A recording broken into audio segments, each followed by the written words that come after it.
Assalamualaikum warahmatullahi wabarakatuh. Selamat pagi, perkenalkan saya Hanifatia Khalili, mahasiswa Magister Keperawatan FKKMK UGM.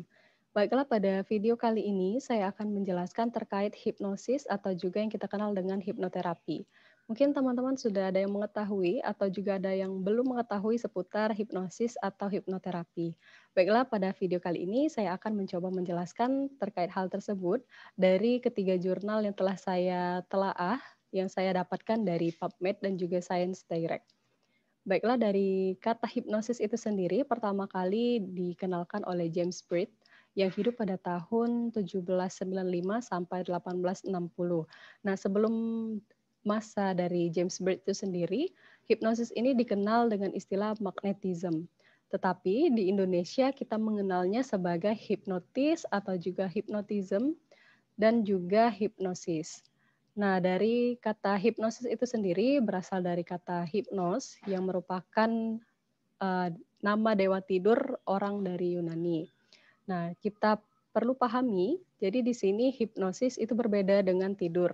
Jadi tidur itu sendiri tidak bisa mendengarkan suara-suara sekitar, akan tetapi hipnosis itu masih bisa mendengarkan instruksi atau juga informasi dari yang memberikan hipnosis dan juga memang seperti tertidur, tetapi tubuhnya itu hanya sedang beristirahat saja. Jadi dari seiring perkembangan pendekatan integratif dan juga holistik dalam dunia medis, hipnosis ini sendiri merupakan salah satu cara yang banyak digunakan dalam penanganan dan pengobatan kasus-kasus penyakit. Pada video kali ini, saya mencari terkait dengan kasus penyakit yaitu pasien kanker. Nah, hipnosis digunakan untuk mengubah mekanisme otak manusia dalam mengimplementasikan pengalaman dan menghasilkan perubahan pada persepsi dan juga tingkah laku. Sehingga saya kemarin mencari terkait dengan cancer and hypnosis yang saya masukkan pada Science Direct dan PubMed yang saya ambil dari rentang 5 tahun terakhir dan terdapat 3 jurnal yang saya telaah, yaitu yang pertama dari Guy et al. Tahun 2017, dari Linda et al. Tahun 18, dan juga dari Fandi et al. Tahun 2020. Baiklah, hipnosis ini sendiri itu mengacu pada penerapan hipnosis untuk menghilangkan gejala somatik, mengurangi kesusahan yang disebabkan oleh perawatan medis dan juga dari proses biologis dan juga proses biokimia dan juga proses psikologis. Nah, intervensi dari berbasis hipnosis ini sendiri menghasilkan pengurangan nyeri yang signifikan bila kita kombinasikan dengan teknik perilaku lainnya. Dalam hal tersebut, itu bisa disebut dengan pengobatan yang telah diberikan oleh dokter. Oke, untuk penggunaan hipnosis ini sendiri untuk mengelola gejala yang paling umum seperti pada pasien kanker yaitu gangguan tidur, nyeri, kehilangan nafsu makan, dan juga rasa kelelahan. Nah, dari gejala tersebut yang sering muncul adalah gangguan tidur. Nah, jadi gangguan tidur ini dapat berefek samping buruk pada kualitas hidup pasien kanker. Jadi, gangguan tidur ini dapat menyebabkan kelelahan, gangguan memori, konsentrasi, dan juga suasana hati dari pasien.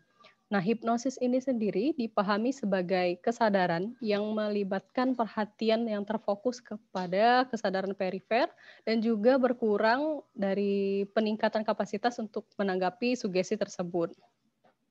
Terkait dengan proses dari hipnosis itu biasanya pasien itu diminta untuk bersantai, untuk melakukan relaksasi, dan juga pasien itu diberikan sugesti spesifik gejala untuk mengurangi nyerinya.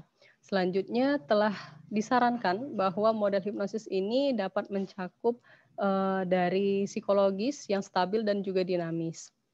Oke, untuk penerapan hipnosis ini sendiri itu pada pasien kanker adalah manajemen gejala mual, muntah, dan juga pengobatan pada gangguan tidur dan lain sebagainya. Itu pada jurnal yang telah saya telaah, itu hipnosisnya dilakukan secara singkat, yaitu 15 menit diberikan sebelum operasi dilakukan. Dan para dokter mengatakan bahwa, hipnosis yang dilakukan sebelum operasi itu sangat bermanfaat dan juga mengurangi intensitas nyeri serta emosional distress pada pasien, serta mengurangi, biaya terkait dengan penghematan biaya pada pasien kanker itu sendiri. Dengan demikian, terbukti menjadi teknik yang efektif, yang digunakan di antara pada pasien kanker untuk meningkatkan kualitas hidup pasien. Jadi hipnosis dapat diterapkan dan juga harus berkesinambungan dan juga harus berdampingan dengan pengobatan lainnya. Mungkin itu saja yang dapat saya sampaikan terkait 3 jurnal yang telah saya telaah. Lebih dan kurangnya saya mohon maaf, kepada Allah saya mohon ampun. Saya tutup, nun wal qalami wa ma yasturun. Wassalamualaikum warahmatullahi wabarakatuh.